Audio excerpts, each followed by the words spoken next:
गौतम बुद्ध ने जीवन के विभिन्न पहलुओं पर ज्ञान और शिक्षा दी है, जिसमें से एक महत्वपूर्ण विषय चुप रहने का महत्व है। चुप रहना न केवल आत्म संयम और शांति का प्रतीक है, बल्कि यह आत्म अवलोकन और आंतरिक शांति प्राप्त करने का मार्ग भी है। बुद्ध से जुड़ी एक प्रसिद्ध कहानी है जो चुप रहने के लाभों को स्पष्ट करती है। कहानी: एक बार की बात है, बुद्ध अपने शिष्यों के साथ यात्रा कर रहे थे। एक गांव के पास ठहरने के बाद एक व्यक्ति बुद्ध के पास आया और बिना कुछ कहे उन्हें अपशब्द कहने लगा। वह व्यक्ति बहुत गुस्से में था और बुद्ध को बुरा भला कहने लगा। बुद्ध ने उसकी ओर देखा, लेकिन वह बिल्कुल शांत और स्थिर रहे। उन्होंने कुछ भी प्रतिक्रिया नहीं दी और चुपचाप उसकी बातें सुनते रहे। वह व्यक्ति लगातार बुद्ध का अपमान करता रहा, लेकिन बुद्ध पर इसका कोई प्रभाव नहीं पड़ा। धीरे धीरे वह व्यक्ति थक गया और उसने चुप हो गया। जब उसने देखा कि उसकी बातों का कोई असर नहीं हो रहा है, तो वह बुद्ध से बोला, तुमने मेरे अपशब्दों का कोई जवाब क्यों नहीं दिया? क्या तुम मेरी बातों से डरते हो? बुद्ध मुस्कुराए और बोले, अगर कोई व्यक्ति तुम्हें कोई उपहार देता है और तुम उसे स्वीकार नहीं करते, तो वह उपहार किसके पास रह जाता है?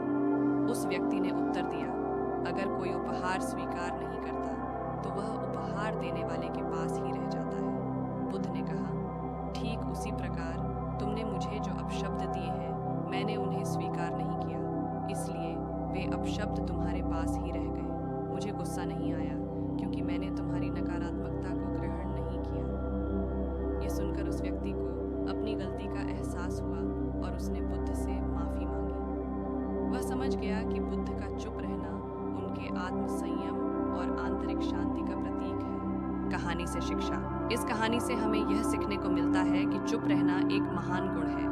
जब हम चुप रहते हैं तो हम नकारात्मकता और क्रोध से बचे रहते हैं। चुप रहने से हम आत्मनियंत्रण और धैर्य की शक्ति को बढ़ा सकते हैं। इसके कई लाभ होते हैं। 1. आंतरिक शांति: चुप रहने से मन शांत रहता है। जब हम किसी विवाद या संघर्ष में पड़ते हैं तो बोलने की जगह चुप रहकर स्थिति को समझने का समय मिलता है। 2. बुद्धिमानी और धैर्य: बिना सोचे समझे प्रतिक्रिया देने से हम अक्सर गलत फैसले कर लेते हैं। चुप रहने से हमें सोचने का मौका मिलता है, जिससे हम समझदारी से काम कर सकते हैं। 3. अनावश्यक विवाद से बचाव: जब हम हर बात का जवाब नहीं देते तो हम कई अनावश्यक विवादों से बच सकते हैं। चुप रहकर हम नकारात्मकता को खुद से दूर रख सकते हैं। 4. आत्मनियंत्रण: चुप रहना आत्मनियंत्रण का प्रतीक है। इससे हमें यह समझने में मदद मिलती है कि हर बात पर प्रतिक्रिया देना जरूरी नहीं है। प्रकार: चुप रहना एक बहुत बड़ा गुण है, जिसे अपनाकर हम जीवन में शांति, संतुलन और सुख प्राप्त कर सकते हैं। गौतम बुद्ध की यह शिक्षा हमें बताती है कि चुप रहना कभी-कभी बोलने से ज्यादा शक्तिशाली होता है। दोस्तों, भगवान बुद्ध ने कहा था कि इंसान अपने दुखों को कभी खत्म नहीं कर सकता, बस उन्हें कम कर सकता है। इस संसार में ऐसा एक भी मनुष्य नहीं है जिसके जीवन में कभी दुख ना आया हो, चाहे वो बड़े से बड़ा बिजनेसमैन हो या छोटे से छोटा किसान। हर किसी की जिंदगी में दुख तो आता ही है। आपकी जिंदगी में भी कभी ना कभी दुख तो आया ही होगा। अगर दोस्तों आप भी अपनी जिंदगी में दुखों से परेशान हैं, तो आपको ये बौद्ध कहानी जरूर सुननी चाहिए। प्राचीन समय की बात है। एक लड़का गुरु के पास जाता है और उनसे कहता है, गुरुदेव, मैं आपसे एक प्रश्न पूछना चाहता हूँ। गुरु मुस्कुराए और बोले, पूछो, क्या पूछना चाहते हो? वो लड़का कहता है, गुरुदेव, मैं इतना दुखी क्यों हूँ?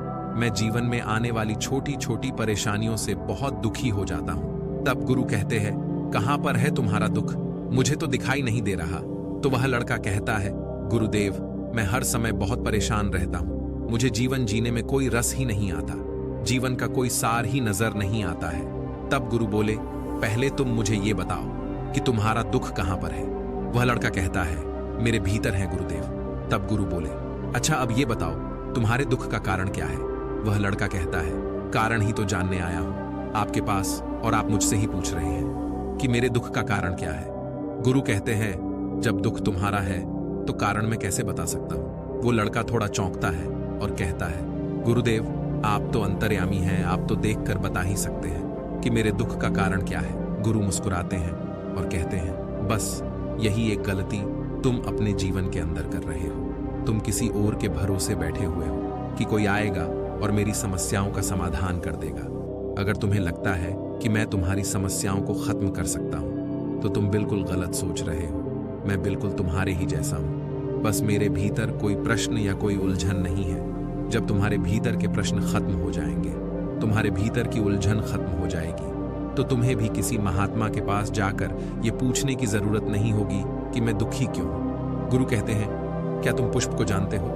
वो लड़का कहता है, गुरुदेव पुष्प को कौन नहीं जानता, पुष्प को तो सबने देखा है। गुरु कहते हैं, एक पुष्प सुबह को कली होता है और दिन के मध्य में वह खिलता है और शाम होते होते वो मुरझा जाता है और अंत में गिरकर मिट्टी में मिल जाता है। अगर पुष्प ये सोचे कि शाम होते होते मैं मुरझा जाऊंगा, तो वो कभी खिल ही ना पाएगा और अपनी सुगंध फैला ना सकेगा। ठीक इसी तरह अगर तुम ये सोचते हो कि जीवन में बस दुख ही दुख है और तुम हर समय बस दुख के बारे में ही सोचते रहते हो कि दुख के अलावा कुछ है ही नहीं, तो तुम जीवन में सुख को कैसे जानोगे? अभी भी तुम्हारे जीवन में ऐसे बहुत से कारण हैं जिनके लिए तुम खुश हो सकते हो, जिनके लिए तुम खिलकर हंस सकते हो, परंतु तुम उन कारणों को नहीं देख पा रहे हो जिनके कारण तुम खुश हो सकते हो। अगर तुम उन कारणों को देख पाए जिनके कारण तुम खुश हो सकते हो, तुम हंस सकते हो, तो तुम जीवन को जान पाओगे, जीवन को समझ पाओगे। अभी तुम जिस भी समस्या में हो, जितने भी दुखी हो, चाहो तो वहां से वापस आ सकते हो और चाहो तो उन दुखों में ही और गहरे जा सकते हो। यह निर्णय पूरी तरीके से तुम्हारे ही हाथों में है। कोई तुम्हारे निर्णय को तुमसे छीन नहीं सकता, कोई भी तुम्हारी सोच को बदल नहीं सकता जब तक तुम खुद को बदलना ही ना चाहो।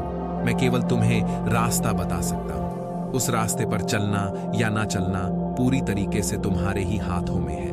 वो लड़का कुछ समय तक शांत रहकर कुछ सोचता है और फिर कहता है, परंतु गुरुदेव, ये कैसे संभव है? इस समय मैं बहुत परेशान हूं। गुरु मुस्कुराते हैं और कहते हैं, यदि इसी क्षण तुम्हारी मृत्यु तुम्हारे सामने आ जाए, तो तुम्हें तुम्हारी कोई भी परेशानी एक तिनके से भी छोटी लगने लगेंगी। लड़का